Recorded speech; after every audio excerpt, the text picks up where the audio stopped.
बिल्कुल मुझे आवेदन दीजिए, जो भी आपका आवेदन देने के भाई है, आवेदन दीजिए आपका जो और आपका टोल फ्री नंबर कैसा है? टोल फ्री नंबर तुमच्या या रेट प्रमाणे त्या विचाराला परवडत नाही. 1-2 महिने इकडे होतोय. तुम्ही ती व्हायला चेंज करून त्यांना व्यवस्थितरित्या वसुली करा.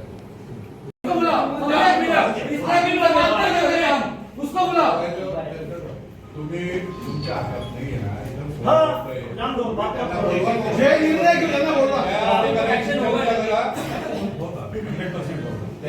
क्रमांक 11 परिसरातील सर्व नागरिक आहोत.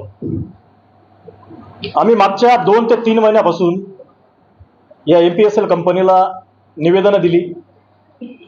विजेसंदर्भात काही पोल वाकलेले आहेत त्या संदर्भात, वेल वाढलेली आहे विजेच्या तारांवर, झाडं वाढलेली आहेत, त्याच्यामुळे मोठमोठे अपघात होतात. बऱ्याच वेळेस पाण्यात करंट उतरल्यामुळे 3-4 गायींना त्या ठिकाणी मरण आलं. त्याच ठिकाणी जर कोणी लहान मुलं असती, वयोवृद्ध माता भगिनी असत्या तर काय झालं असतं. अशा वेळोवेळी आम्ही यांना निवेदनं दिली, परंतु यांच्याकडनं काही आम्हाला सकारात्मक असं काम दिसलं नाही.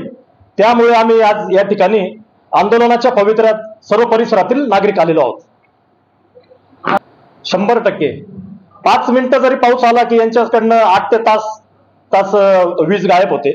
सर्वप्रथम शब्दात मी या MPSL कंपनीचा निषेध करतो. MPSL कंपनीची जी कार्याची पद्धत आहे ती अतिशय चुकीची आहे.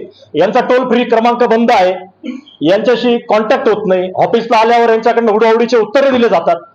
त्यामुळे मी MPSLच्या येणाऱ्या काळात आम्हाला जर सकारात्मक आता यांनी काही पावलं उचलली नाही तर हजारो लोकांना घेऊन या ठिकाणी MPSL कंपनीला घेराव घालण्याचं आमचं नियोजन आहे.